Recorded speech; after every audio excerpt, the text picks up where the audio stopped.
We're here in Jacksonville, Arkansas at GPI. So I bought a $2,000 6.2 aluminum block from a Denali, and we're gonna go ahead and fully build it into a naturally aspirated monster. So we just got here, we've got the engine inside, we're tearing it down, and we're gonna go through it in a matter of a few days, and this thing is gonna turn into a monster in less than 1 week. Okay, so we're coming inside here. I'm kind of going through the service door, but you see there's LS blocks everywhere. This place is absolutely massive. They've got a full inventory of performance parts here, a full service shop and everything. I'm going over to the engine room right now, but they can handle it all here, you guys. We're definitely in the right place.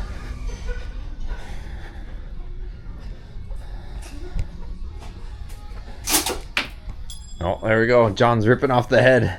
Is it scary looking? It says it's scary looking in here? No, not too bad. All right. So this is the $2,000 that engine that I bought off of Facebook Marketplace. We're gonna see if she is a good candidate for this build. So it's aluminum block, 6.2. Is that of either a Denali or an Escalade? You can see here 6.2. We're gonna tear it all down, and the expert here will assess the damage. We'll see what we can do. All right, so John's kind of going through stuff as it's happening here in live time. Couple valves it might need. He said there was a couple bad rockers and on the very edge of the valve stem there. It's kind of chipped off the side. Same deal on this one. Yeah, there's one right there. Yeah, the first one's beat up pretty good there, isn't it? And then that rocker arm right there. This rocker arm right here.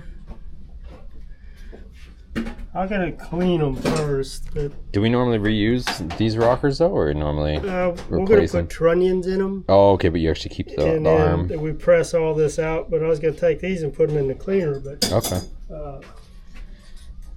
We got a sonic cleaner back there. But see how it's swirled all the way around, where that one ain't. Yeah. That one swirled, good, swirled. That's questionable.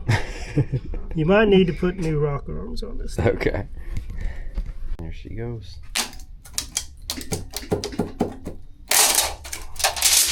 Oh, got the gasket on that one. Man, that is so much carbon built up. I don't want to jinx it, but I think at least our cylinders look good. The important part matters.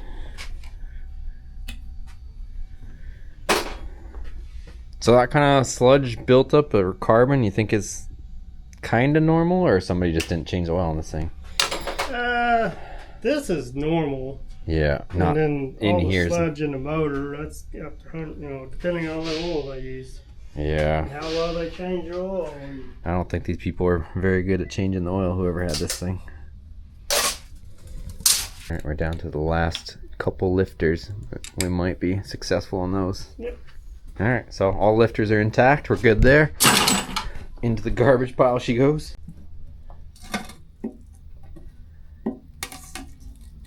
That thing's like stuck. It's right there. It's stuck on the...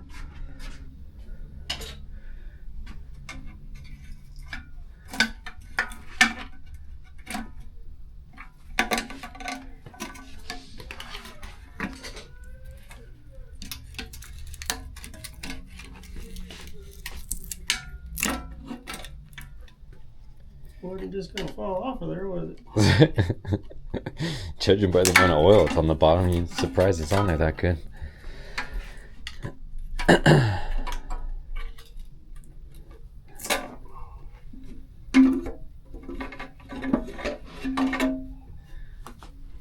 That's not as bad as I thought it was gonna be.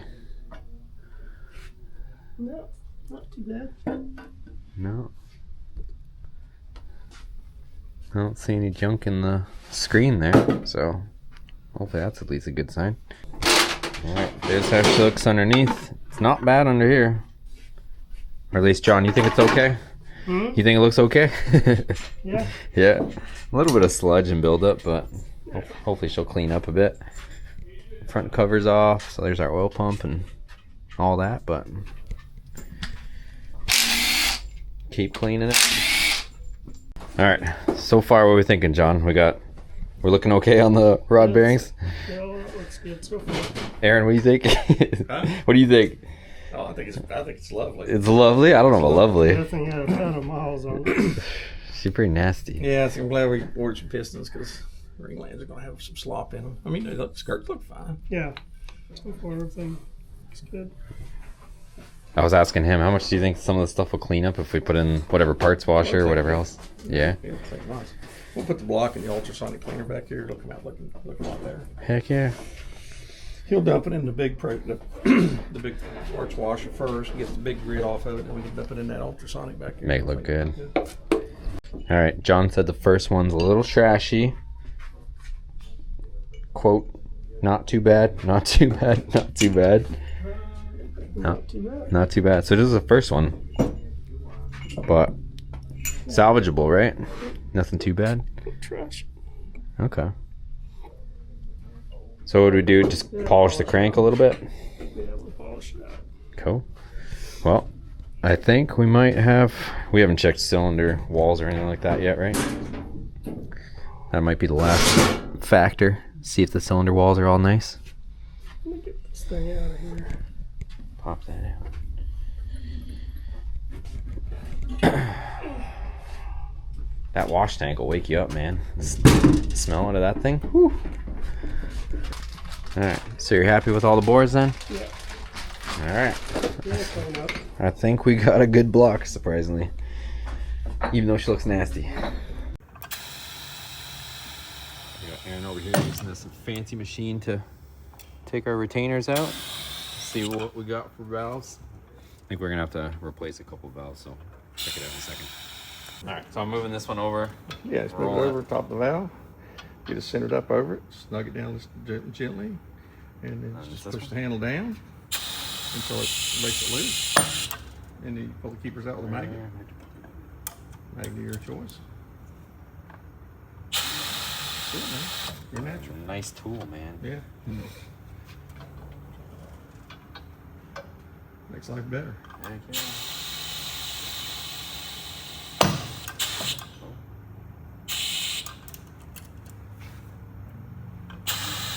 What do you think of my junk engine, Aaron? Yeah. It looks like a perfectly suitable core, which is exactly what it was supposed to be. Do you want to tell people, I guess, about the valves you're suggesting too, while we're kind of doing this task? Well, what we're talking about is upgrading the this 823 casting would have had just a steel valve, which usually weighs at about 108 grams. The LS3 had a hollow stainless valve, which weighs at about 94 grams. So it's a nice upgrade for a minimal cost. If you've got a set of these 823 castings that you're doing, to go ahead and upgrade it to the LS3 valves, and then you've essentially got the equivalent of an 821 head, because that was the only real difference. There was a little difference in the seat material on the 821s. Yeah. We had a little different, a little harder seat. But other than that, they're the same casting essentially. We run the same port in both those heads. Now, I don't think I've talked about it yet, but we're gonna. These heads are gonna get the full GPI treatment. Yeah, we're gonna little run through port. and put your nice little CNC port in them, and a multi-angle valve job, and hand bowl blend, and they'll make more power than it did on the pickup truck that came in. I don't know how good a shape that pickup truck was in based on the sludge everywhere. Cool. Alright, so this is the garbage bin.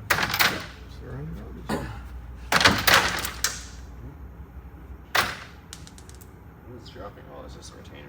If you want to leave one out there just for kicks and grins, I'll take it. Bring us one retainer and one spring. We'll take it in there and put it on the spring compressor and see exactly how much pressure. Yeah, what kind of seat pressure and over the nose pressure they have. You want me to yank the seals like you were doing? Yes, please. Where?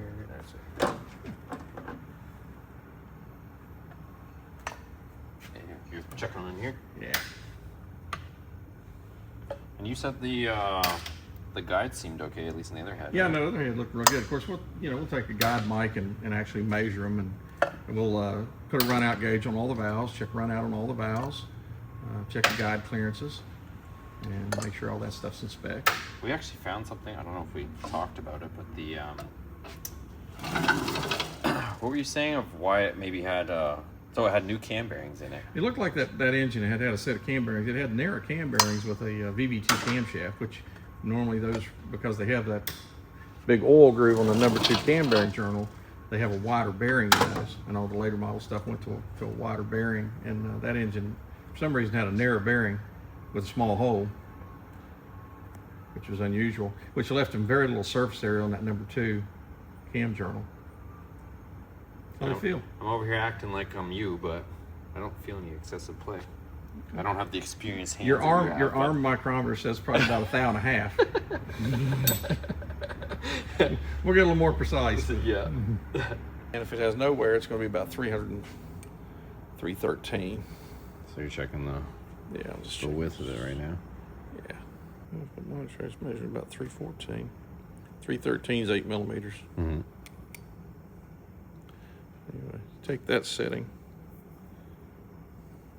And your gauge should be calibrated to the diameter of the valve. See, 0. Oh yeah. Right out. So you're So zeroed basically calibrate that. You're zeroing that out.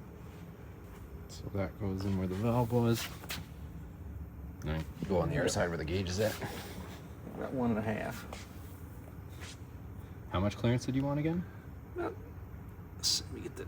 Looks like we got about 1.5 on that one. A little less than 1.5, which on the exhaust is good. 1.2 is what I'm shooting, about 1,000. Okay. He'll measure them all. You'll get a professional doing this. I'm just kind of giving you the idea how it's done. Yeah. Just to double check we're good. Yeah. But, Cool. That's how you properly measure a guy. Yeah. Like I said, the powder metal guys are extremely durable. We don't see a lot of wear on those. Yeah. The LS7s have a problem. Mm. But and that was due to a couple of things. I think that was due to the people put too much lift in those motors, and then you've got a stamped steel rocker arm, and it pushes on the valve, and it causes it to side load the valve, and it eats the guides up. Those are 1.8 ratio rocker. The LS3s are 1.7. We never see the problem on these. And then people overcam those things. They put too much lift on that stock rocker. If you're going to go more, we say anything over about. Huh? LS7 had the issue with the seats falling out from the factory, right? Nah, they didn't have a problem with seat falling out. What they have is they wear the guides. Even factory though, because wasn't there a bunch of like LS7 would blow the engine fairly easy? There was some sort of they've valve. dropped valves, and the reason they've dropped valves is because the guides would get worn. Then the valve doesn't set down on the seat concentric, but then it flexes the head of the valve. Yeah. You do that over, several 100,000 cycles, and what happens is it ends up fracturing the metal, so it fatigues the metal, and then ends up dropping the head off the valve. Oh. And that's what kills them. So really, it's a guide problem, but the guide problem has several different causes, right? You got several different elements here. You got a titanium valve. You get the side loading on there, it starts to wear the coating on the titanium. Once you get through the coating, titanium hates everything. Okay, it'll wear. You get titanium dust and something. I mean, it just goes away, and so that would accelerate the wear on the guide really quickly. On the intake side, they had a titanium intake and they had a sodium-filled exhaust. But I've seen them drop exhaust valves too. So, but it's a lot of times we recommend if you're going to use a stock rocker on an LS7 with a 1.8 rocker, we suggest staying right around 600 lift max, unless you want to go to a roller tip rocker. Because after that rocker's pushing so much. When you get them up like 650 lift or 670, I've seen people run that. It's side loading that valve to the point when that thing tips over. Then it's creating thrust on that valve. Yeah. The other problem with an LS7 is the valves are actually 200 thousandths longer than an LS3. And when you look at where that length is, it's all between the head of the valve and the bottom of the guide. So you've got a cantilever effect there. So you've got all that extra length down here on the bottom between the guide. You've got the same amount of guide. You've got the same length of guide as you have in an LS3, but all your support is on the top. Yeah. So you got that valve down there rocking around. So there's some issues with those heads. We wrote an article on that. I wrote an article years ago about it. It's Is the Sky Falling? It's on our website. You can check it out. Yeah.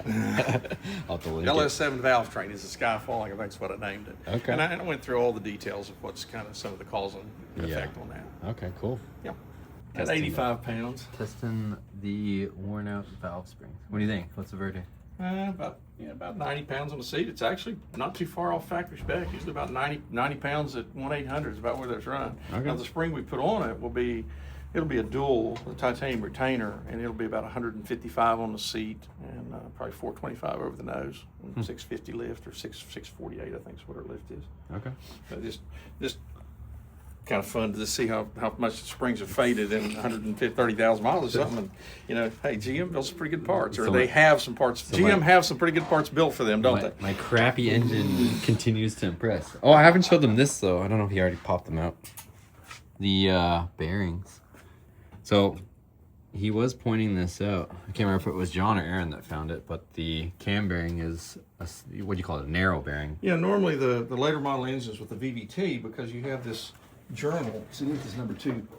This is where the VVT, this groove here is where the oil comes from to control the VVT phaser. So the VVT phaser is basically a hydraulic component. It gets its oil through from this number 2 cam bearing at the groove. If you look at the pattern on this thing, we only had cam bearing covering that much and that much because it had narrow cam bearings in it. Normally, you can see the difference. This cam bearing is, here, I'll get you a measurement on it. Grab a caliper here somewhere. Yeah, if you look right there, you can see it's got a narrow bearing in it. It looks like every single one, right? Every single one's supposed to be wide, right? Yeah, well, they're all narrow ones. Now, again, I'm not going to say for sure they can change, but I've never seen a VVT with a narrow cam bearing. So, for example, you know, this get a half-assed measurement on that.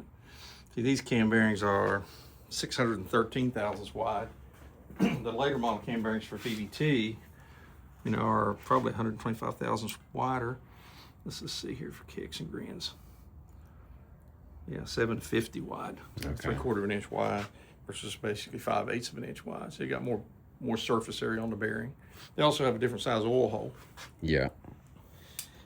Huh. So somebody's been in here with something. Yeah, possibly. I don't know. I'm gonna go, and it kind of looks like there was a pattern maybe where there was a bearing there. I don't know. It's weird. These things may have had a narrow bearing. I'm not gonna say for sure.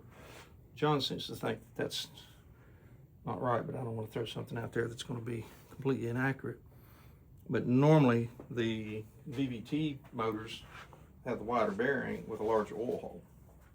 That's the other thing too. It's got a small oil hole feed, and that's all the oil that's controlling the VVT. So I think that's why they went to the larger hole. So it stands to reason. But what we do, we go to the non-VVT camshafts. We put the wide bearing in, but we re-index it. We put a small oil hole in the wide bearing, so we kind of get the best of both worlds. Okay. So we are actually okay with everything, right? Everything checked out?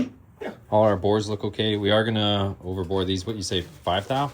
Yeah, we go 470 bore size with a nice Molle piston, a 1 mil, 1 mil, 2 mil ring package. Be a really nice little naturally aspirated setup. So thankfully everything looks okay. The bores look okay. I think there was one bearing that he kind of wanted to clean up on the crank there, but yeah, we'll polish the crank, measure it out, and that's the thing too. Even if the crank's got a little bit of wear, we can polish that half under and run a. You know, we've got bearings in all kinds of crazy increments. We can do a half shell. There's make it work. Plenty of ways of doing that. Yeah. And then we're gonna do ARP mains, right? Main sets. Main sets got a set laid out for you. Yeah, we'll do that. Run the line hone through it. Yeah. Hone it over. Clean it good. New cam bearings. So this is the last we're gonna see it dirty. Maybe I think next process is cleaning this thing. Exactly. Yeah. Who wants to get their hands dirty while they build an engine? Right? It should come out looking a little better, shouldn't it? All right. Here she goes. She going into the. Which one's this? The hot tank? Yeah. This is just a brief cleaning. The other one back there will clean it the best. Okay. We'll see. All right. There's the block.